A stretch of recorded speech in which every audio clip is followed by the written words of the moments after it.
Muy bien, continuamos con los temas de la materia y con una categoría muy importante dentro de la teoría de la enunciación, junto con la de Ixi, junto con la polifonía especialmente. Si bien esta categoría, la de modalidades, no es desarrollada especialmente por Benveniste, que se dedica más a la cuestión de la de Ixis en sus trabajos sobre enunciación. Bueno, sí va a ser desarrollada desde comienzos de los años 30, los años 40, por uno de los antecedentes principales de la teoría de la enunciación, que es el lingüista suizo Bally,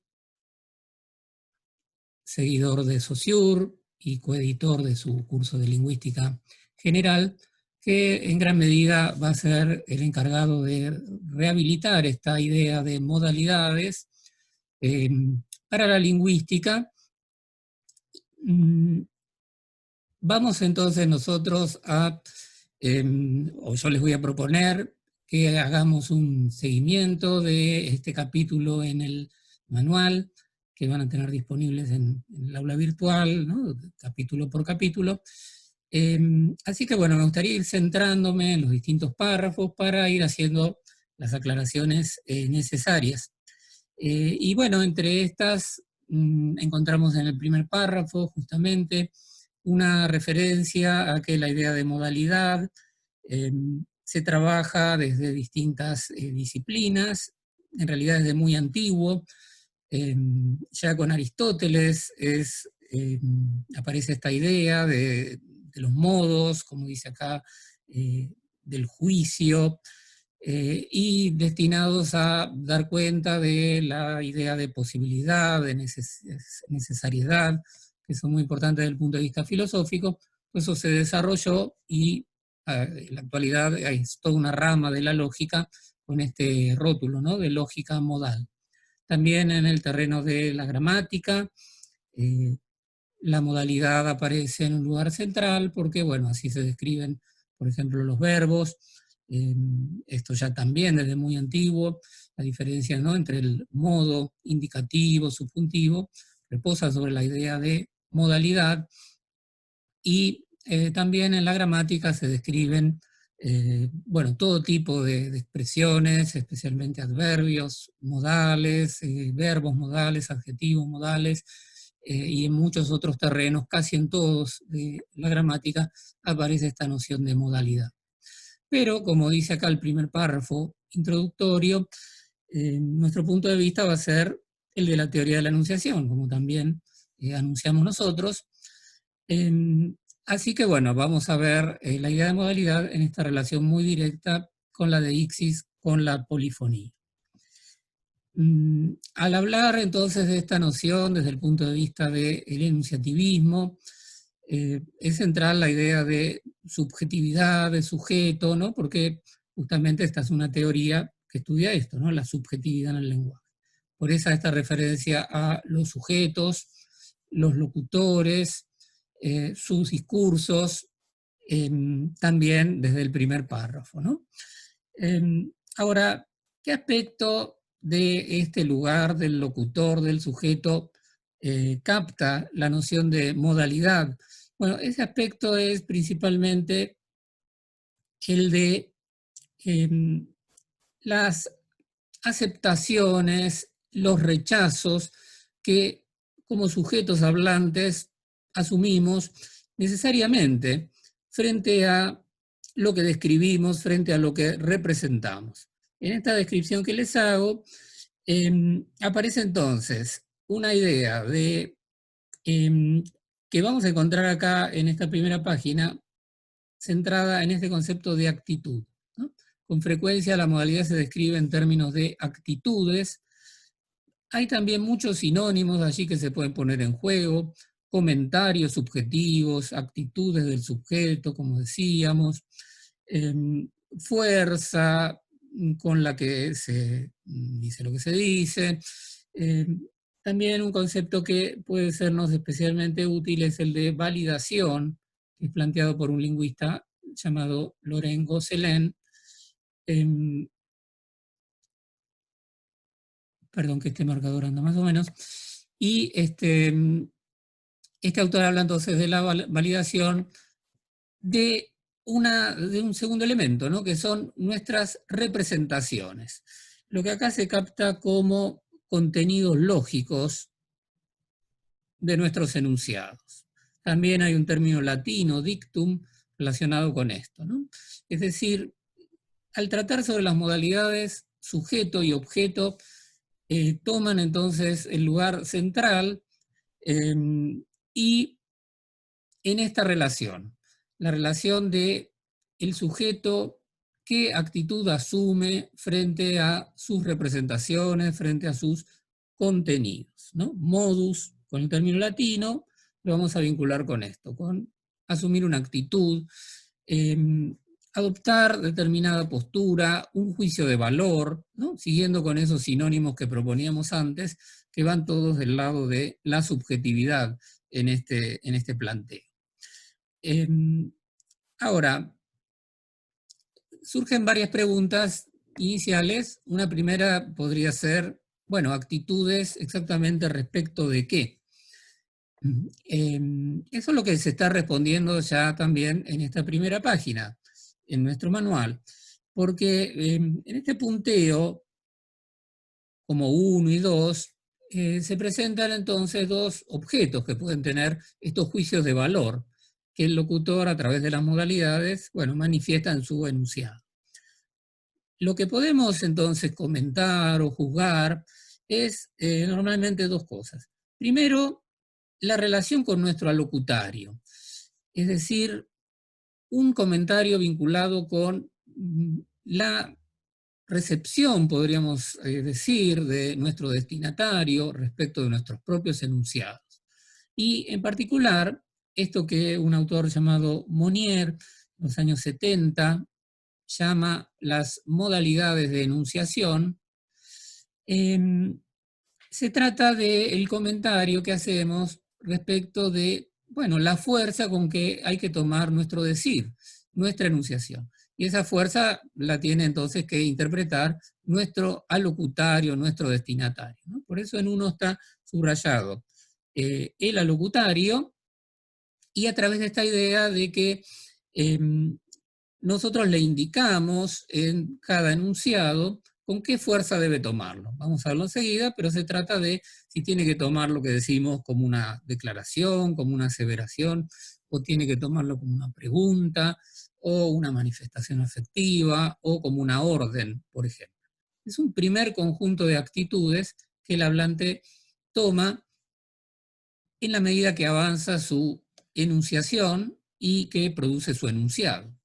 Ahora, por otro lado, y este es normalmente el objeto central que se estudia respecto de la modalidad, lo que comentamos son nuestros, como dice aquí, contenidos proposicionales de nuestros enunciados. Entonces, en esta idea de contenido, vamos a encontrar también aquel dictum del que hablamos antes, o la idea de representación que también se vuelve central aquí, ¿no? Se trata entonces de que al hablar representamos lo real, representamos las cosas, que pasarán primero por nuestros conceptos, por nuestro pensamiento.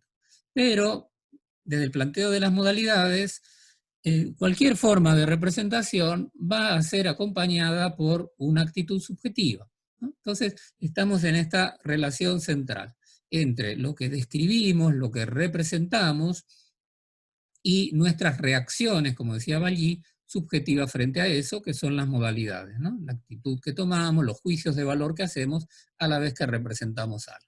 Nosotros podemos representar, por ejemplo, un tren, incluso como objeto individual, determinado tren, ¿no? A través de deícticos estableceremos que se trata de un tren en particular.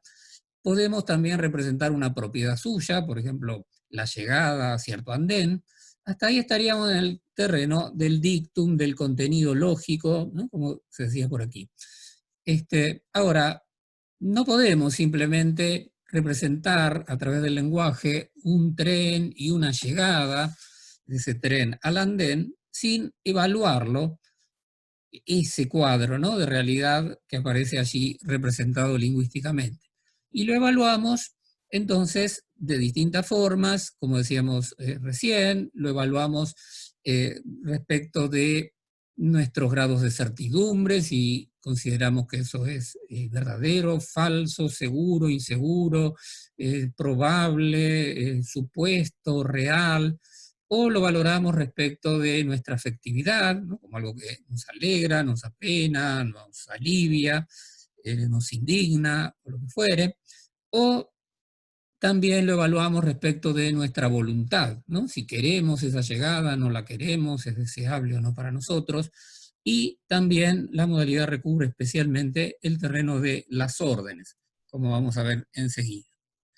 Bien, ahora, el tercer párrafo aquí de esta primera página en el manual nos habla de los signos de la modalidad, porque la modalidad no es simplemente una operación mental, sino que es más bien su manifestación lingüística, ¿no? Cómo se expresa a través de signos de una lengua los juicios de valor del hablante.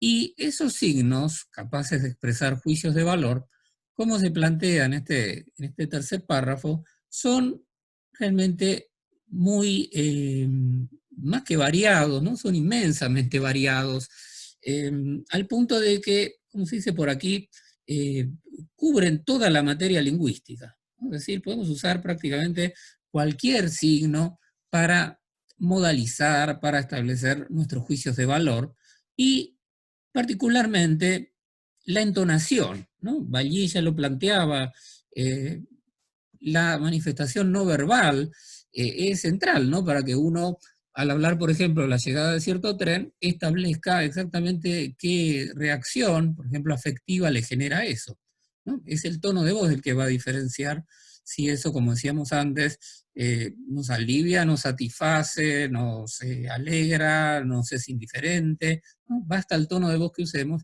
para establecer esos juicios de valor. Después, como ven ustedes, el capítulo se va a centrar en esta división de Monnier entre modalidad de enunciación, lo que estaba marcado acá como 1 y 2, modalidad de enunciación y modalidad de enunciado.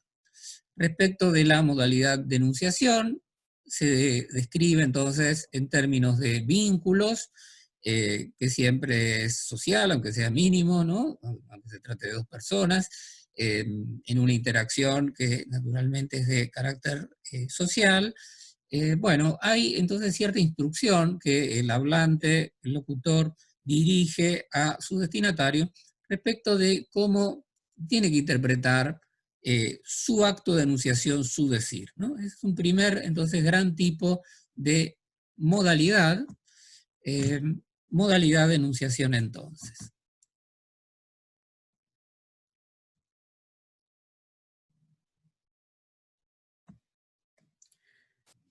Bien, en estas modalidades de enunciación, las posturas, los juicios de valor o las actitudes que asumiría el hablante frente a su propio decir, bueno, tienen estas formas muy principales, ¿no? La primera es la que representa esta frase: Ernesto explicó su posición, que nos plantearía entonces una actitud aseverativa, ¿no? La instrucción ahí de interpretación para el destinatario, para el alocutario, es que tome lo que le decimos como una descripción de las cosas, ¿no? Que puede ser verdadera o falsa. En el ejemplo 2, ¿no? Una segunda actitud principal que puede asumir el hablante frente a su propio decir es la que se da a través de la interrogación, ¿no? Explicó Ernesto su posición, ahí entonces la indicación es: toma lo que te digo como una pregunta, es decir, como un pedido de información, no como una información como en uno directamente o solamente, sino como un pedido de información. En tercer lugar, tenemos ahí en el ejemplo 4, Ernesto explica tu posición, bueno, la orden. Ustedes ven acá una nota al pie con el número 84, perdón, es esta, que les indica entonces otros términos, ¿no? Que las primeras se llaman modalidades declarativas, asertivas, informativas, todos esos términos son sinónimos, y las que representa la orden del ejemplo 4 se denomina también, como dice acá abajo, exhortativas, imperativas u obligativas. Bien, entonces allí tenemos estas manifestaciones básicas de la modalidad de la enunciación. em, pero bueno, como se aclaran los ejemplos 5, 6, 7, 8, a veces estos actos, ¿no?, de aseverar o de preguntar o de ordenar se dan de forma indirecta, ¿no? Como en el ejemplo 7, típico, dejaste la puerta abierta, tengo frío. Bueno, eso va a contar como una orden, a pesar de que la forma superficial sea la de una aseveración. Bien. em,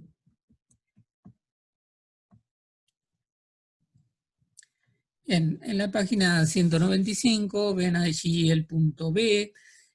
Ahí se hacen comentarios sobre las interrogaciones, ¿no?, que aparecían entonces como un segundo gran tipo de modalidad de enunciación. Bueno, se acota que, a diferencia de otras lenguas, no hay en el castellano marcas tan obligatorias respecto del orden de palabras, por ejemplo, o de funciones sintácticas, para marcar que estamos haciendo una pregunta, y que eso se señala especialmente a través de una entonación, aunque como dice aquí, ese tono ascendente propio de la pregunta, bueno, eso puede cambiar, ¿no?, en las llamadas preguntas indirectas. Eh, por ejemplo, cuando decimos, te pregunto si podés sacar la basura, en vez de preguntar directamente, ¿podés sacar la basura? Así entonces los tonos de voz son distintos, a pesar de que el sentido interrogativo se mantiene. En el caso de 10, se pone un ejemplo de pregunta retórica, ¿no? Ustedes ven en esta carta de lectores de La Nación, que se pone aquí como ejemplo, que aparece entonces qué necesidad tenían de destruir un puente utilizado por miles de usuarios, que evidentemente no busca pedir ninguna información, sino que simplemente marca el rechazo, ¿no?, del locutor respecto de esa situación sobre la cual está argumentando. Luego se hace una consideración acá en el punto C, en esta página 195, sobre los pedidos, peticiones, ¿no?, el campo de lo exhortativo, de las órdenes. Allí se destaca como recurso para esto el modo imperativo de los verbos, como en el ejemplo aquí explica. También el modo subjuntivo del verbo. Por ejemplo, cuando decimos con una negación, no expliques más, ¿no?, que eso funcionaría también como una orden. Pero ven ahí en el ejemplo 11, abajo de todo, que se marca que, bueno, hay muchas otras expresiones alternativas, ¿no? Un acallarse la boca, como el de ese ejemplo, también va a funcionar como una orden claramente, y podemos imaginar, bueno, una enorme cantidad de otras expresiones que tengan entonces el mismo valor. En el ejemplo 14, el calladito la boca, o el 15, ese silencio, serían entonces alternativas para dar la orden a alguien de que se calle. Y bueno, lo que se comenta en el párrafo siguiente es que, bueno, por el hecho invasivo que tiene toda orden respecto del territorio del otro, bueno, las distintas formas de modalizar eso, y cuanto más indirectas sean, bueno, pueden hacer entonces algo en este sentido de mitigar, de suavizar esa imposición, ¿no?, que el otro recibe. Como se dice al terminar el párrafo, bueno, se trata de la cuestión de la cortesía al respecto, ¿no? También se puede sugerir muy indirectamente a alguien que deje de hablar, ¿no? El apartado siguiente, con el título Modalidad de enunciado, si ustedes recuerdan, se va entonces a centrar en este otro aspecto de el objeto modalizado. Primero hablamos de las modalidades que recaen sobre la enunciación, sobre el acto de decir, pero decíamos que además de todos estos actitudes que puede asumir el locutor frente a su modo de decir y cómo quiere que el otro lo tome, el locutor también, y casi diríamos centralmente, plantea actitudes, plantea juicios de valor sobre lo que este autor Monnier llama el enunciado, en el sentido del dictum, está esta palabrita aquí abajo, es decir, de la representación propiamente dicha de lo real, ¿no? Entonces, si a través de un dictum, volviendo a nuestro ejemplo, el tren llega, planteamos entonces una relación entre, como dice aquí, un término con referencia, que sería ese, el tren ya dictizado, que es un tren en particular, ese que está allí donde estamos hablando, y una predicación, ¿no? Esta propiedad de la llegada del tren. Bueno, ya desde allí en adelante se plantea que una reacción del locutor frente a eso que describe es algo inevitable, algo necesario. Entonces, ese locutor a través del modus, va a establecer alguna clase de juicio de valor, de evaluación, de comentario, de actitud, de validación respecto de esos contenidos.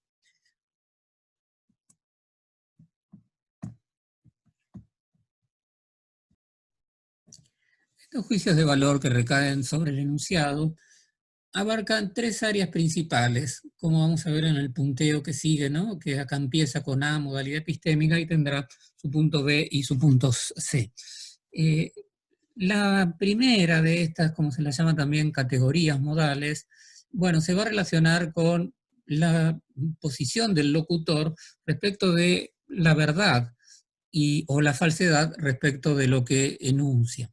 Entonces, esa es una primera forma de evaluar nuestros contenidos proposicionales, plantearlos como verdaderos fuera de toda duda, como necesarios, como simplemente posibles, probables, tal como son las cosas, o también en relación con nuestros grados de certidumbre, con lo que se llama nuestro conocimiento subjetivo, podríamos plantear que algo es dudoso, que algo es, estamos casi seguros, o que algo nos parece muy improbable, por ejemplo.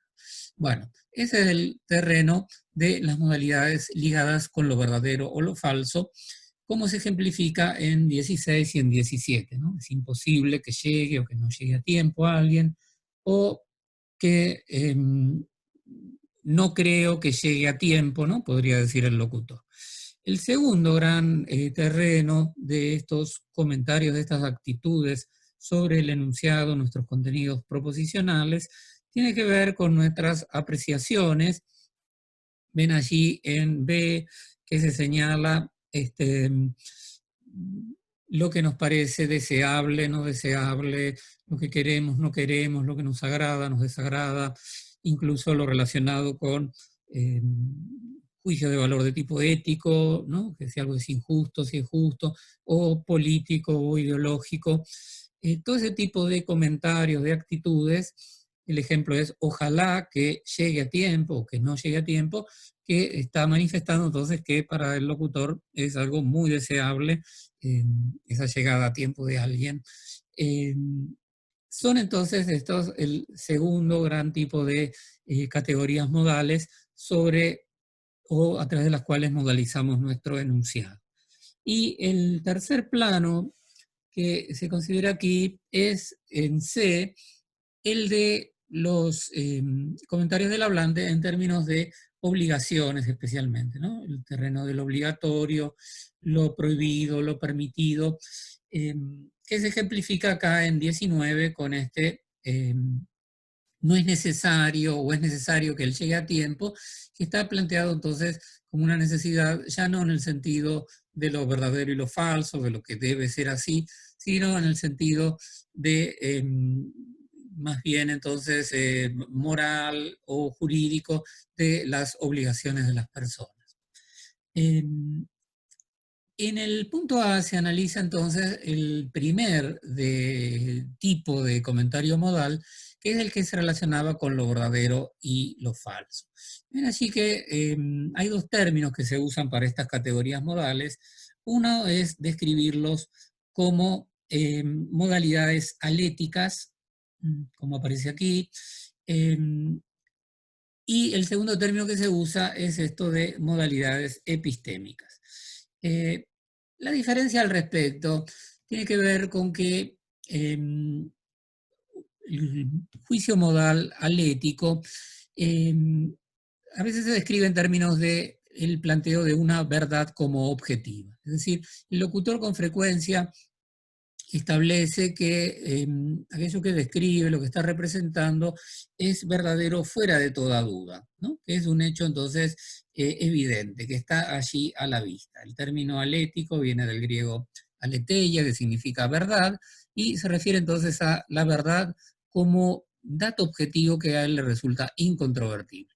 Entonces, cuando un hablante dice, por ejemplo, hoy es jueves, está modalizando aléticamente ese enunciado en el sentido de que lo considera algo fuera de toda duda, ¿no? Algo que el que quisiera entonces discutirlo, bueno, tendría que encargarse él, ¿no? Porque para el locutor eso es algo indiscutible. En cambio, cuando se habla de modalidad epistémica, en segundo término, eh, se trata entonces de la verdad en el sentido subjetivo, como suele describirse. Es decir, lo que es verdadero o falso desde mis conocimientos, ¿no? Individuales, personales, desde lo que yo sé. Por eso entonces acá las modalidades toman una forma más explícita y aparece entonces a través de adverbios del tipo quizá, posiblemente, probablemente, seguramente, o con muchísimos otros recursos, como decir es indudable que, o con toda seguridad tal cosa, o me parece improbable tal otra. Ven ustedes que con todo tipo de frases podemos entonces establecer los grados, porque siempre en esto es cuestión de grados, en que consideramos entonces que nuestro contenido proposicional es verdadero o falso según la información que manejamos. En la página 198 encontramos entonces varios ejemplos en concreto. El 20, con ese es posible. El 21 no es imposible, tal o cual cosa. La referencia entonces a todos estos adverbios que funcionan como operadores modales para establecer estos distintos grados de certidumbre del hablante respecto de lo que está representando a través de su dictum. Se detiene especialmente en esta página la exposición en la cuestión de los usos del tiempo llamado condicional simple o pospretérito, las formas del tipo amaría, que, bueno, están fuertemente relacionadas con marcar entonces distintos grados de responsabilidad, ¿no?, que asume el hablante en cuanto a lo que está enunciando. Ven en el ejemplo varios usos, ¿no?, de este modo verbal, con funcionaría, con lanzaría, estaría preparándose, habría confirmado, son especialmente frecuentes en el discurso periodístico, estos condicionales que, bueno, van marcando entonces que eso que se presenta no es un dato seguro, sino en algunos casos que es un rumor, como a veces se lo describe, algo que se está diciendo o algo que otros piensan, de modo que el hablante toma cierta distancia respecto de la verdad o falsedad de esos contenidos. Frente a las categorías modales anteriores de lo alético y lo epistémico, vinculadas más con el aspecto descriptivo, con entonces lo que se modaliza respecto de la verdad o la falsedad de los datos que se presentan. Bueno, tenemos acá un segundo tipo de categorías modales que ya tienen que ver con algo bien distinto, que son, bueno, un sentido más propio, el de los juicios de valor del hablante. Se recurren acá entonces, podríamos decir, dos grandes tipos de evaluaciones. Por un lado, las de carácter más bien afectivo, ¿no?, ligados con sentimientos, emociones, que entonces serían un primer tipo de modalidades afectivas. Pero podemos introducir en segundo lugar un tipo de evaluación que tiene más que ver con las apreciaciones de tipo ético, moral, ideológico, político, que se suelen reunir bajo el rótulo de modalidades axiológicas. No está este término en el manual, pero lo podemos agregar. Entonces, estas modalidades apreciativas van a apuntar en estas dos direcciones principales, ¿no? Las valoraciones del hablante respecto de sus emociones, ¿no? Qué emociones le despierta eso que está describiendo, por una parte, y por otro lado, sus juicios de valor, en este sentido más propio, que son entonces todas estas apreciaciones prácticas que hace sobre las cosas respecto de si le parecen buenas, malas, justas, injustas, convenientes, inconvenientes, o más concretamente a qué tipo de posicionamiento ideológico, político, respondería. Acá tenemos entonces algunos ejemplos que a través de adverbios señalan entonces este tipo de apreciaciones, como este lamentablemente en 22, que podría tener, bueno, todas estas alternativas siempre con adverbios en mente, injustamente, bochornosamente, intolerablemente, pero nuevamente nos abrimos a todo tipo de, a que intervenga todo tipo de material lingüístico, como decíamos al comienzo, así que bueno, intolerablemente se podrá decir es intolerable, o yo no tolero, a través entonces de muchos recursos, algunos pueden ser, como aparecen en otros ejemplos, muy indirectos. En el ejemplo recuadrado ahora se subrayan, ¿no? El felizmente, el lamentablemente, el uso del adjetivo grave, reforzado por este de verdad, que, bueno, están señalando todos las apreciaciones del hablante respecto de lo que está allí describiendo. Muy bien, y hay un punto C respecto entonces de las categorías modales que nos lleva a esta consideración de actitudes del hablante frente a sus representaciones de carácter, dice aquí, deóntica, ¿no? Lo deóntico, entonces, eh, supone cierta autoridad, como dice acá, del hablante. Muchas veces lo deóntico tiene una instancia de validación de tipo institucional, es decir, no es un hablante a título personal, ¿no? Que establece lo prohibido, lo obligatorio, lo permitido, sino que, bueno, tiene que asumir eso a través de alguna forma de organización que le dé la legitimidad suficiente para imponer las condiciones de esa forma. Entonces, es el terreno de la modalidad deóntica. Allí establecemos entonces que algo es debido, por ejemplo, ¿no? El verbo deber es un típico verbo modal y toma este sentido deóntico para marcar lo que es obligatorio. Ahora, bueno, tenemos una alternativa con este tener que, ¿no? Es una perífrasis, una frase verbal con el mismo sentido de obligación. Sigue entonces un detalle de distintos operadores deónticos, como dice aquí arriba. Ven ustedes en los ejemplos, ¿no? Uno es necesario que, ahora el término necesario puede tomar este valor entonces de una obligación de carácter práctico. Es necesario que el gobierno defina su postura, pero pudo decirse hay que definir una postura, ahora con la frase verbal con hay que más infinitivo. Ahora para el gobierno solo resta definir una postura, bueno, es otra forma de plantear una obligación, a pesar de que ya no se usa un verbo modal explícito como el verbo deber o sus sinónimos. El gobierno debería definir su postura, que entonces usa el verbo deber y aparte lo matiza con el condicional. Quiero postular la necesidad, ¿no? Entonces giros cada vez más indirectos que también plantean obligaciones de forma entonces más mediatizada o menos.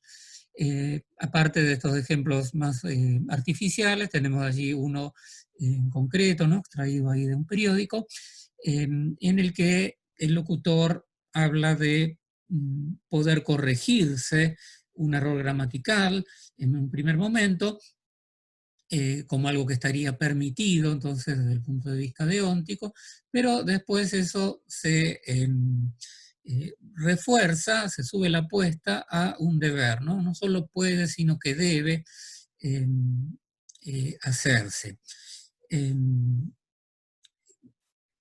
Luego entonces con el verbo deber o con el subjuntivo negado, no caigan los errores tan frecuentes, bueno, encontramos otros recursos típicos para establecer modalidades de tipo deóntico.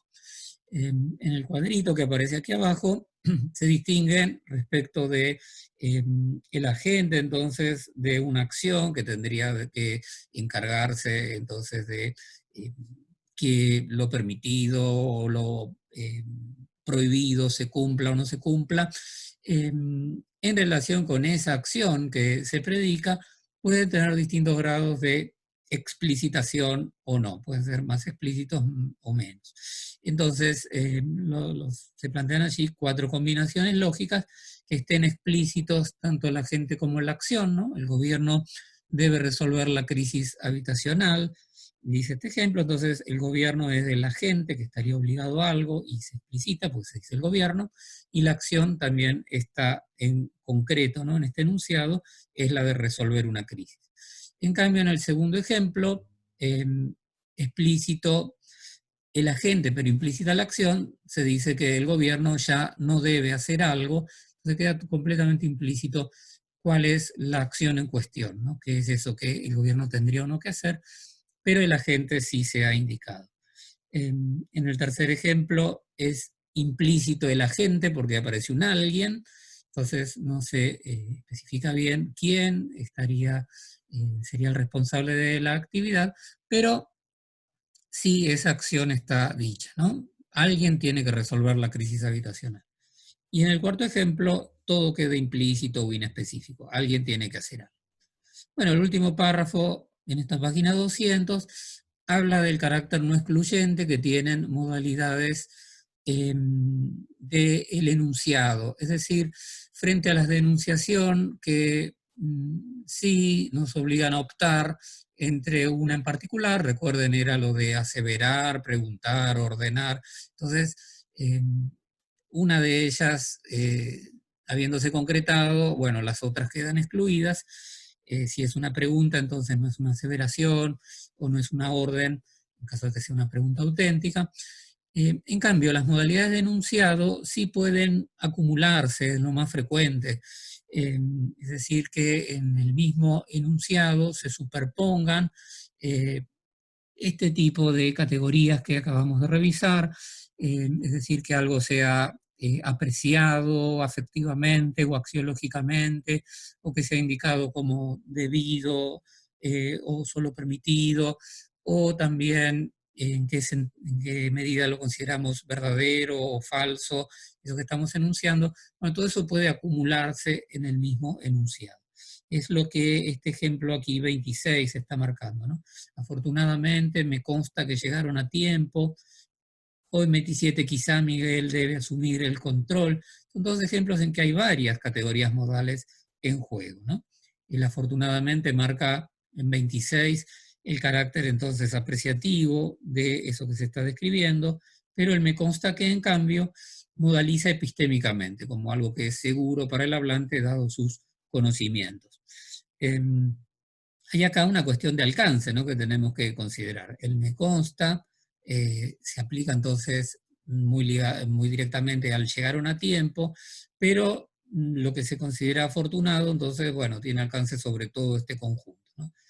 La llegada a tiempo y ya vista como algo seguro para el hablante. Lo mismo en el ejemplo 27, quizás Miguel debe asumir el control, se dice allí. Allí entonces algo primero se plantea como debido, Miguel está obligado a asumir el control a través del verbo deber, ¿no?, como modalidad de enunciado deóntica, pero todo eso se pone bajo el alcance mayor de este quizás, que señala que, bueno, epistémicamente ahora, eh, para el hablante es solamente algo posible desde los conocimientos de los que él dispone, que se dé esta situación de que Miguel tenga que asumir el control. Por el espacio que tenemos disponible, recortamos acá. la presentación del capítulo, siguen unas 6 páginas finales sobre las llamadas modalidades de mensaje que se plantean en un libro de introducción al análisis del discurso de lingüista francés Aimé Guénot. No son tan centrales dentro del desarrollo del tema de la modalidad y, bueno, tiene que ver con los elementos que se mueven a la primera posición en el enunciado, que toman allí una fuerza especial, que en estas páginas se describe en términos de topicalización y de focalización, y que, bueno, nos dan un matiz más respecto de la manera de manifestarse las modalidades. No vamos a entrar en el detalle, que es un poco extenso, de modo que recortamos a lo fundamental del capítulo en este punto.